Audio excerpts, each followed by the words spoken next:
आज शनिवार का दिन है, जिस दिन अपन इस दरिद्रता से मिलने के लिए पीपल के पेड़ के नीचे आए हैं। हिंदू धर्म में ये दिन पीपल के वृक्ष के लिए पूजनीय होगा। जो भी शनिवार के दिन पीपल के वृक्ष की पूजन करेगा, दूध चढ़ाएगा या मिष्ठान का भोग लगाएगा, लक्ष्मी और नारायण उसके घर में प्रवेश कर जाएगा। लक्ष्मी और नारायण उसके घर में प्रवेश करेगा। इसलिए नियम बनाया। कौन से दिन का? शनिवार। लक्ष्मी जी बोली, नारायण आपने तो एक दिन का वार लिख दिया। शंकर जी ने 7 वार बनाए हैं, रविवार, सोमवार, मंगल, बुध, गुरु, शुक्र और शनि। ये शिव जी ने बनाया। अब एक दिन आपने अपना बना लिया, बाकी के दिन अगर कोई इस पीपल के वृक्ष के नीचे आएगा और यहाँ तो दरिद्रता बैठी है, तो उसका क्या होगा? भगवान नारायण बोले, सुन दरिद्रता, तेरे से एक विनती है, अगर कोई भी मनुष्य इस पीपल के पेड़ के नीचे अगर 7 दिन में आता है और उसके हाथ में अगर कोई सामग्री होती है तो तू उसके घर में प्रवेश नहीं करेगी। नियम में पीपल के वृक्ष का या तो पानी का लोटा लेकर जाओ, कुंकू का चोपड़ा लेकर जाओ, शक्कर लेकर जाओ, या पेड़ के नीचे चींटी को डालने के लिए आटा ले जाओ, पर खाली हाथ पीपल के वृक्ष के नीचे कभी मत जाओ, कभी नहीं जाओ। खाली हाथ जाओगे तो दरिद्रता तुम्हारे घर में प्रवेश करेगी। दरिद्रता उठकर खड़ी होकर बोली, नारायण तुमने अपनी मनमानी करी है, एक दिन मुझे भी मेरा चाहिए। भगवान ने कहा, बोल कौन सा दिन चाहिए? दरिद्रता कहती है, रविवार के दिन इस पीपल के वृक्ष के नीचे मैं दिन भर नृत्य करूं, इसमें रहूं, और जो यहाँ आए रविवार को मैं उसके घर में प्रवेश करूं। भगवान ने कहा, ठीक है। दरिद्रता, रविवार का दिन एक ऐसा दिन रहेगा जिस दिन तू इस पीपल के वृक्ष के नीचे नृत्य करेगी, और जो आएगा इस पीपल के वृक्ष के नीचे तो उसके साथ प्रवेश करेगी। मैंने तुझे वर दिया। इसलिए हमारे यहाँ केवल पीपल का वृक्ष अगर दीवार में भी लग जाता है ना, किसी की फैक्ट्री की दीवार में, किसी के घर की दीवार में पीपल का वृक्ष अगर लग जाता है, पीपल का पौधा लग जाता है, उसको कितना भी तोड़ लो वो वापिस लग जाएगा। फिर तोड़ोगे फिर लग जाएगा। अगर पीपल के पौधे को तोड़ना है तो केवल रविवार का दिन एक नींबू, एक मिर्ची और बमूल का कांटा, ये 3 चीजें रखने के बाद में आधे घंटे बाद रविवार के दिन पीपल के पेड़ को उखाड़ कर फेंक दो।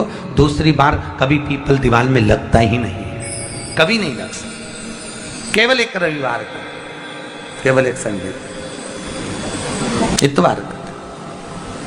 घर में दीवारों पर अगर पीपल लग भी गया है, इसलिए पीपल के वृक्ष को उखाड़ने का, अगर घर में पीपल लगा हुआ है या पीपल का पौधा हमारे घर में लग गया, उसको उतारना, निकालना, लगाना, तो पीपल के वृक्ष को अगर निकाला जाता है तो रविवार के दिन, और अगर पीपल के वृक्ष को कहीं लगाया जाता है तो सोमवार के दिन या मंगलवार के दिन, बुधवार के दिन, इन दिनों में लगा सकते पीपल के वृक्ष कहीं लगाना। शनिवार का दिन एक ऐसा दिन होता है जिस दिन पीपल के वृक्ष को कहीं जाकर लगाया नहीं जाता, क्योंकि शनिवार के दिन पीपल के वृक्ष के नीचे लक्ष्मी रहती है। हम अपने हाथों से अगर पीपल का वृक्ष किसी दूसरी जगह पर शनिवार को रोपित करते हैं तो हमारे घर की लक्ष्मी अपने घर से छिन्न होकर चली जाती है। इसलिए शनिवार के दिन पीपल लगाया नहीं जाता, किसी के घर जाकर उसको वापस पलटा नहीं जाता। लग गया उसको डाल। प्रभु मेरी धर्म पत्नी को कहाँ रखूं आप बताओ? वो तो जहाँ यज्ञ होता है, अनुष्ठान होता है, दान होता है, पुण्य होता है, सत्कर्म होता है, वहां जाने को तैयार नहीं। अब करूं क्या? भगवान ने बोला एक काम करो। दुर्वासा जी बोले, जिसके यहाँ रात्रि में बर्तन झूठे पड़े रहते हो उसके घर में इस दरिद्रता को लेकर तुम प्रवेश कर जाना। जिसके यहाँ रात्रि में बर्तन झूठे पड़े हो वहां लेकर प्रवेश कर जाओ। दूसरी जगह दुर्वासा जी बोले, जो स्त्री घर में दोपहर के समय पर सो रही हो उसके घर में इसको लेकर प्रवेश कर जाइए। जो स्त्री दोपहर के समय में घर पर सो रही हो इस दरिद्रता को लेकर प्रवेश कर जाइए। तीसरा, जिसके यहाँ पर दरवाजे पर कांटे वाले पौधे लगे हों उस घर में इस दरिद्रता को लेकर प्रवेश कर जाइए। दरिद्रता, कितनी सुंदर बात कही है। दाता और विधाता, कौन कौन? दाता और विधाता। लक्ष्मी और दरिद्रता के सगे भाई हैं। कौन कौन? दाता और विधाता। दाता को फिटकरी प्रिय है, विधाता को नमक प्रिय है। ये दोनों हमेशा लक्ष्मी को और दरिद्रता को दोनों को समझाते थे, दोनों में प्रेम बढ़ाते थे। आज भी हिंदू धर्म की रीति है, यहां तो ठीक है, जिसके यहां पर भी अगर थोड़ी सी भी परेशानी होती है, थोड़ा सा क्लेश होता है, अशांति होती है, लक्ष्मी नहीं टिक रही हो, काम नहीं बन रहे हो, बहुत प्रयास करा जा रहा हो और हमारा कार्य नहीं होता, तो क्या करते हैं? फिटकरी और नमक को पानी में डाल देते हैं और घर में पोछा लगा देते हैं। आप लोगों ने आजकल फेसबुक पे भी पढ़ा होगा, व्हाट्सएप पे भी पढ़ा होगा। तो क्यों लिखा उसमें? उसका कारण ही केवल ये है कि दाता और विधाता की प्रियता उसमें। माता ख्याति के जो 4 बच्चे हुए, इसमें जो 2 लड़के हैं, दाता और विधाता, उसकी प्रियता उसमें, बात उसकी पूर्णता उसमें। अब दुर्वासा जी बोले अपनी धर्म पत्नी को वहां लेकर, जहां कांटेदार पौधे लगे हों वहां पर लेकर प्रवेश कर जाइए। कांटेदार पौधों में उस दरिद्रता का निवास हो गया। कितना विचित्र कथा यहां वर्णन करी है। श्रीमद् भागवत के अंतर्गत जो वर्णन किया कि मृत्यु निश्चित है, रोग ऐसा शनि महाराज के कारण हो गया हो, अच्छे काम करते करते उल्टे हो रहे हैं, होते हैं किसी किसी के साथ में, विपरीत परिस्थितियां आ जाती है, अच्छा करने जाओ बुरा हो जाता है, अच्छा कर्म करने जाओ बुरा हो जाता है। तो पीपल के वृक्ष की जो छाल होती है, छाल देखिए, पीपल के वृक्ष में जो छाल लगी होती है, उस छाल को घिसकर चंदन बनाकर भगवान शंकर का स्नान कराकर, अभिषेक कराकर, पूजन कराने के बाद में पिपलेश्वर महादेव का नाम लेकर, कौन से महादेव? पिपलेश्वर महादेव का नाम लेकर वो जो घिसी हुई छाल होती है, उस छाल का तिलक भगवान शंकर को लगा लो और उसी का थोड़ा सा भाग अपने कंठ पर, मस्तक पर लगाना प्रारंभ कर दो। धीरे धीरे जो विपरीत दशा है वो सुधरना प्रारंभ हो जाती है। पर नाम याद रखना, पिपलेश्वर। काशी में जो शिव जी की स्थापना कौन ने करी? काशी में जो शंकर भगवान बैठे उनकी स्थापना करी थी शनि महाराज ने। किसने करी थी? शनि महाराज ने। क्योंकि भगवान शनि महाराज को उनकी माता के द्वारा श्रापित हो गए और शनि महाराज कांपने लगे। शनि महाराज कांपते कांपते, मैं जाऊं तो जाऊं कहां, करूं तो करूं क्या? महाराज, शनि महाराज दौड़े और दौड़कर भगवान भोलेनाथ के पास पहुंचे। हे शंकर, त्रिकालदर्शी, कैलाशी, अविनाशी, कृपा करिए बाबा भोलेनाथ, कृपा करो। क्योंकि दुनिया में 33 करोड़ देवी देवता हैं जिनको शनि लग सकता है, केवल एक, किसको छोड़कर? शिव को छोड़कर। राम जी को शनि लगा तो 14 वर्ष वनवास चले गए। कृष्ण को शनि लगा तो मथुरा छोड़कर द्वारका चले गए। शनि लगा, हनुमान जी को शनि लगा तो गुफा में बैठकर राम राम जपना पड़ा। शनि सबको लगता है, केवल शनि नहीं लगता तो एक मेरे महादेव को, मेरे भोले बाबा को नहीं लगता। शंकर के पास में शनि आ गए। शनि ने आकर कहा, भोलेनाथ कृपा करिए बाबा, मैं बड़ा कष्ट में हूं, मैं करूं क्या? बाबा भोलेनाथ ने कहा, जा गंगा जी के तट पर काशी में जाकर एक शिवलिंग की स्थापना कर, उसकी आराधना कर और तेरा शरीर ठीक हो जाएगा, कष्ट नहीं भोगेगा। शनि महाराज ने काशी में जाकर शिव जी की स्थापना करी। आज भी नियम है, जिसको शनि लग जाता है, एक काजल की डिब्बी ले लो और काजल की डिब्बी को 21 बार उतार कर उसको एकांत में जाकर, जंगल आदि में एकांत में किसी पेड़ के नीचे इतना सा खड्डा खोद कर उसमें काजल की डिब्बी को डाल दो और मिट्टी से पूर दो, उस व्यक्ति का शनि समाप्त हो जाता है। काशी विश्वनाथ का नाम लेकर काजल की डिब्बी को 21 बार उतार कर अगर काशी विश्वनाथ का नाम लेकर शनि वाले व्यक्ति को अगर पेड़ के नीचे दबा दे, शनि समाप्त, शनि उसको परेशान नहीं कर सकता। काशी कितनी मूलता है, उस क्रम को देखिए।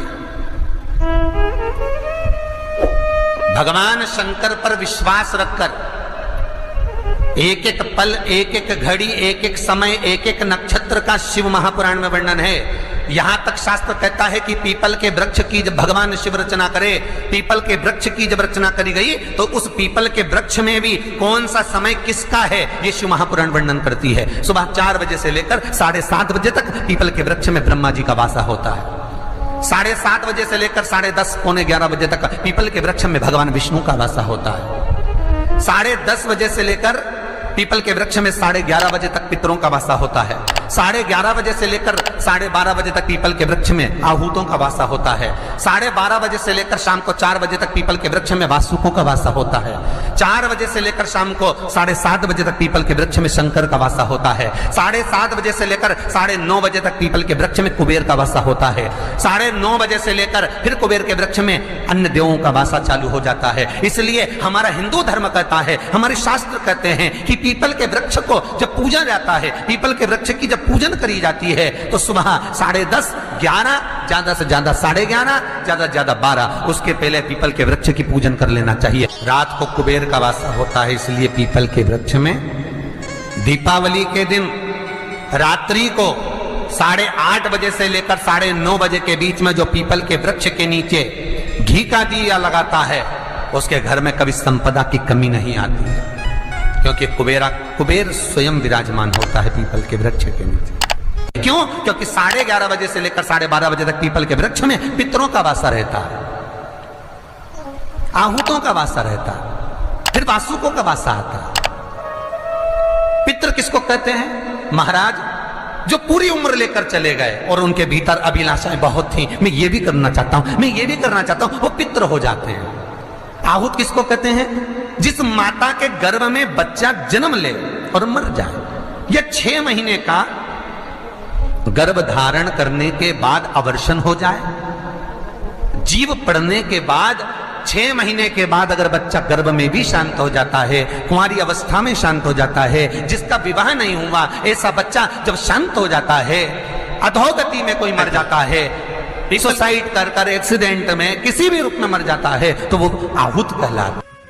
शनिवार के दिन जो पीपल के वृक्ष में सरसों के तेल का दीप लगाता है उसको शनि कभी परेशान नहीं करता। एक बात हमेशा ध्यान रखिएगा, मान लो अगर कोई भारी रोग ऐसा शनि महाराज के कारण हो गया हो, अच्छे काम करते करते उल्टे हो रहे हैं, होते हैं किसी किसी के साथ में, विपरीत परिस्थितियां आ जाती है, अच्छा करने जाओ बुरा हो जाता है, अच्छा कर्म करने जाओ बुरा हो जाता है। तो पीपल के वृक्ष की जो छाल होती है, छाल देखिए, पीपल के वृक्ष में जो छाल लगी होती है, उस छाल को घिसकर चंदन बनाकर भगवान शंकर का स्नान कराकर, अभिषेक कराकर, पूजन कराने के बाद में पिपलेश्वर महादेव का नाम लेकर, कौन से महादेव? पिपलेश्वर महादेव का नाम लेकर वो जो घिसी हुई छाल होती है उस छाल का तिलक भगवान शंकर को लगा लो और उसी का थोड़ा सा भाग अपने कंठ पर, मस्तक पर लगाना प्रारंभ कर दो। धीरे धीरे जो विपरीत दशा है वो सुधरना प्रारंभ हो जाती है। पर नाम याद रखना, पिपलेश्वर। जम कितना भी दुख, विपदा, कष्ट सम्मुख में खड़ा हुआ हो, कितना भी दुख,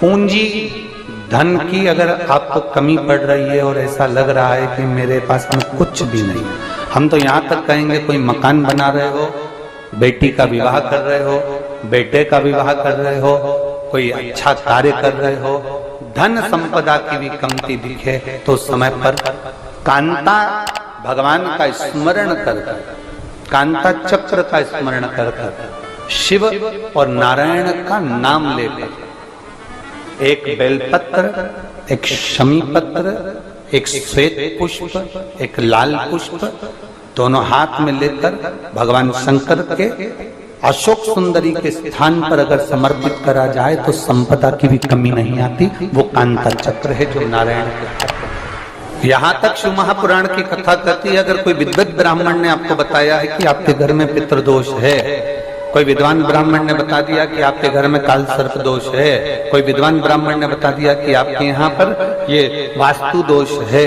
और इस दोष को मिटाना जरूरी है। कोई ने आपको बताया, उस समय पर हमें घबराना नहीं।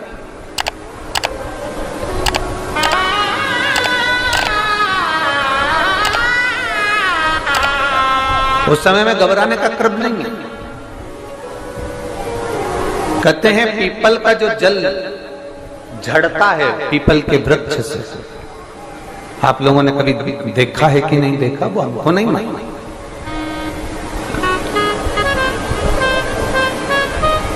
कितना भी अगर कोई वास्तु दोष बता दिया, पितृ दोष बता दिया, काल सर्प दोष बता दिया, कितना भी अगर कोई दोष बता दे, तो पीपल का जो जल वृक्ष में से झड़ता है, कभी कभी आप उसके नीचे हाथ रखकर देखना, थाली रखकर देखना, उसमें पत्थर पर देखना, तो वहां पर भी पानी के निशान आपको मिलेंगे, बूंद के निशान मिलेंगे।